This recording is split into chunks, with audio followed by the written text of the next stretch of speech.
Imagine a society where everything you do, everything you say, and everything you buy is controlled and evaluated by the authorities. It's not science fiction. In China, it's a reality. From now on, citizens' lives are rated and assessed. This is what the Chinese Communist Party calls social credit. The government here says it is trying to purify society by rewarding those who are trustworthy and punishing those who are not. So like the credit score that most Americans get for how they handle their finances, Chinese citizens are now getting social credit scores. The social credit rating system began testing 5 years ago in approximately 30 Chinese cities. It will be rolled out across the entire country by 2020. So now, the government is tracking citizens' behavior from smoking on a train to jaywalking. If one score drops low enough, they could be denied travel or buying an apartment. When Liu Hu recently tried to book a flight, he was told he was banned from flying because he's on the list of untrustworthy people. Liu is a journalist who was ordered by a court to apologize for a series of tweets he wrote and was then told his apology was insincere. I can't buy property. My child can't go to private school, he says. You feel you're being controlled by the list all the time. And the list is now getting longer, as every Chinese citizen is being assigned a social credit score. Nearly 15 million people have already been prevented from traveling. The process made possible thanks to the collection of masses of data in all areas of its citizens' private and public life, and it is set to be implemented nationally in 2020. China's growing network of surveillance cameras makes all of this possible. The country already has an estimated 176 million cameras. This knows every person, every bike, every car, every bus. You can tell whether it is an adult, a child, a male or female. It can recognize more than 4,000 vehicles. For China's population, already scrutinized by the country's 117 million surveillance cameras, the social credit system only signals a further decline in freedom. How far into people's daily mundane activities does this go? Well, I think that the government and the people running the plan would like it to go as deeply as possible to determine how to allocate benefits and also how to impact and shape their behavior. In this building, the officials of Rongcheng assign a rating to its inhabitants. We were able to sneak inside and film discreetly for a few minutes. Here, the agents collect data provided by the police, courts, and tax office. Each resident is then given a rating from the letter D for not-so-good citizens to AAA for the best. This also applies to companies. In several big cities in China, including here in Shanghai, the government is even tracking jaywalkers. Cameras record them going through intersections, zero in on their face, and then publicly shame them on nearby video screens. Police in Beijing have been wearing these glasses that can recognize faces linked to the government's national database to help boost arrests. How advanced is this technology? This is cutting edge. Wu Fei is CEO of a company that makes the glasses. He claims he doesn't know how the government intends to use his technology. I have no idea. Really? Yes. Do you trust the government the way they're using your technology? Sorry, I can't answer this. You can't answer that. This is outside our scope of questions. China plans to launch a digital mass surveillance systems are stirring concerns of privacy and government accountability across the globe. He says how the new scoring system truly works is kept secret and could be easily abused by the government.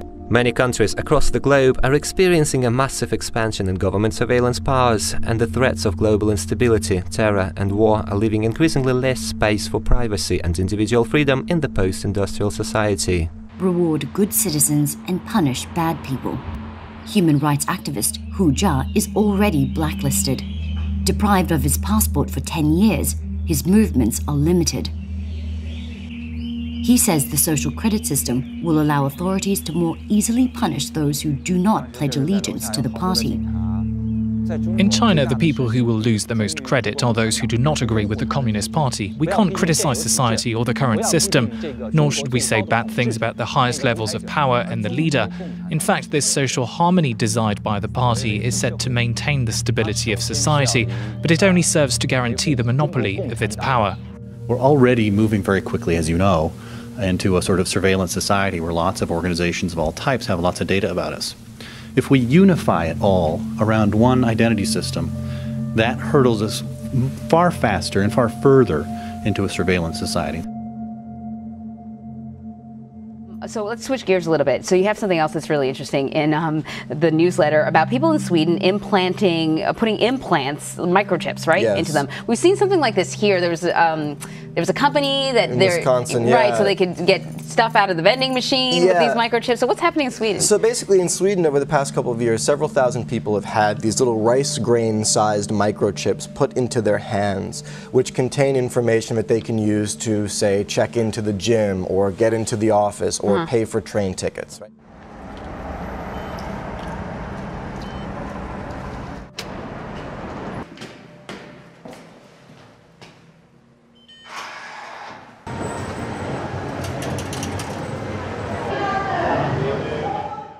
On the one hand, everyone can appreciate that that's convenient, right? How many times have you been looking for your key fob at the gym or can't remember your password for something?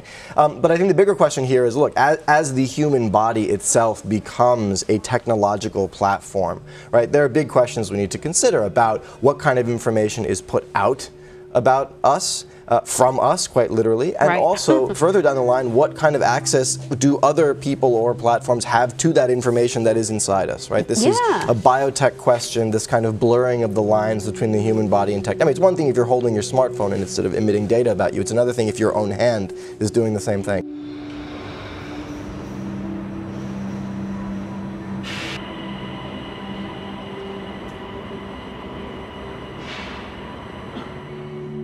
You know, we'll see. This is 3,000 people. This is a small experiment. It's been developing over the past several years.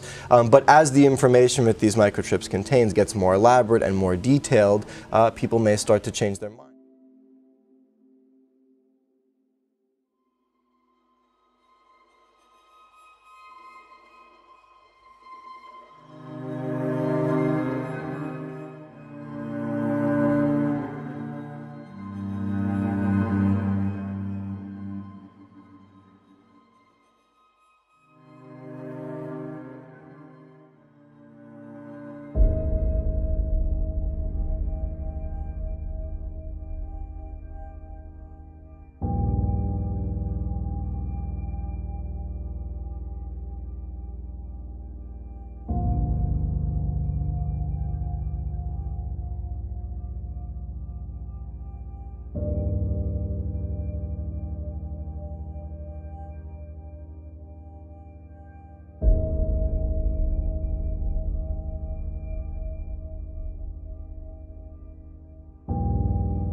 This is not an animation. This isn't like the Fox football robot. It looks like Star Wars to me, though. Yeah, it's a little Terminator-esque, right? But this is the Atlas robot, and this thing can now go out for a jog. Look at that backflip. I mean, you've got to be in pretty good shape if you want to outrun that thing or outflip it. Pretty good. So Boston Dynamics robot can now jog, do flips, and open doors. You know what's amazing? Is it over for us? Are we done as a human race? I'm pro-science. I am pro-technology. I can't think of the scenario where you need a robot to run. Or do a backflip. Or do a backflip. Well, it's just to show that it can. I don't think that's the function of the robot. It's amazing what this robot could do a year ago. It's not even close to what it can do. So only imagine what it's going to be able to do a year from now. This is how it starts. Like they learn. We want robots. They'll take care of our kids someday. Now, if that is a possibility for us, the robot nanny. The robot nanny. I'm all in. New at 6, another futuristic innovation may be taking shape in a secret Silicon Valley site. An Amazon research facility in Sunnyvale reportedly has a secret mission involving robots. Excuse me, are you filming me? To give you an idea of just how sensitive Amazon is about their lab, as we were shooting video on the public sidewalk, teams of security guards said we couldn't point our cameras at their property and called Sunnyvale police claiming we were trespassing. Just so you know, he's filming audio and video too. Awesome. After consulting city zoning maps, Sunnyvale PD said it was indeed public property and allowed us to stay. Cool, thank you. Thank you. Appreciate it. Bloomberg put out a report early this morning titled, "Amazon has a top secret plan to build home robots." Citing unnamed sources, they say the project has been dubbed Vesta, after the Roman goddess of hearth, home, and family. There are a lot of unknowns. Will it talk? What will it look like? And what will it be able to do? Chloe, am I ready on my washer cycle? Remember Chloe from LG, the doomed home robot demo at the Consumer Electronics Show earlier this year? It went silent in front of a huge crowd. Chloe, what's for dinner tonight? It's a glaring example of how the technology is still in its early days. We're becoming aware of how much data we give away without even realizing it. Our habits online can say a lot about our personalities, but when we're out and about, what does our behaviour in the real world say about us? Well, in the UK, we're all getting used to the fact that we're being filmed by CCTV a lot of the time, but although a human can tell a lot about a person just by looking at video footage, that is a really hard job for a computer to do. That said, this system is having a pretty good guess at who it's looking at right now.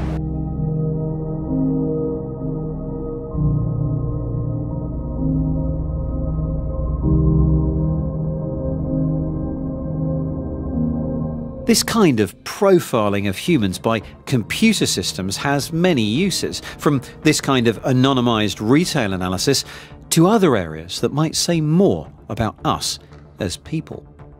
One of the more controversial uses for AI is in policing. Peterlee Police Station in County Durham, the early hours of the morning. The man pictured here in the station's CCTV, let's call him Steve, has been arrested for possession of heroin. Arrest is on suspicion of possession of a controlled substance. Here in Durham, the police are trialling AI software which could help make decisions about suspects being held in custody. Leave your shoes there and we'll just do a quick search. After Steve's been processed, the custody sergeant will enter his details into a system called the Harm Assessment Risk Tool, or HART for short. It's an artificial intelligence tool designed to help custody sergeants make decisions about what to do with a suspect. And this allows us to target the people in terms of our interventions that we've developed to make sure that they don't commit crime in the future. Everybody that I've spoken to who works with the HART project is very keen to stress that the information that it provides is advisory only and that a human custody sergeant makes all final decisions. But the use of this technology in general is for some people a cause for concern. This kind of artificial intelligence system in policing relies on big data, and that means that people's privacy is at risk, and it risks us moving more towards a surveillance state.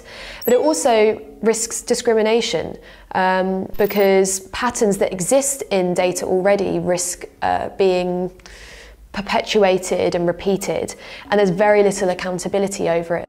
And it's this data that privacy campaigners find troubling. Experience data profiles individuals based on their postcode, their household, and even down to an individual level. And some of these kind of profile stereotypes include terms like disconnected youth, Asian heritage, dependent greys, and people are sorted into these categories.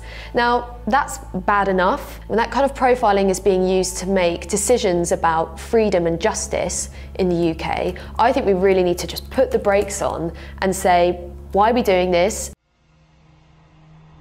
It's been revealed that the US National Security Agency collected over 500 million phone records of US citizens last year. That's over triple the number of 2016. And that is despite a new law limiting the spy agency's powers. The US Freedom Act bans the bulk collection of phone records and internet metadata, whilst also limiting government data collection to what is, quote, reasonably practicable. It does, however, permit the gathering of phone and text logs when a link to terrorism is proven.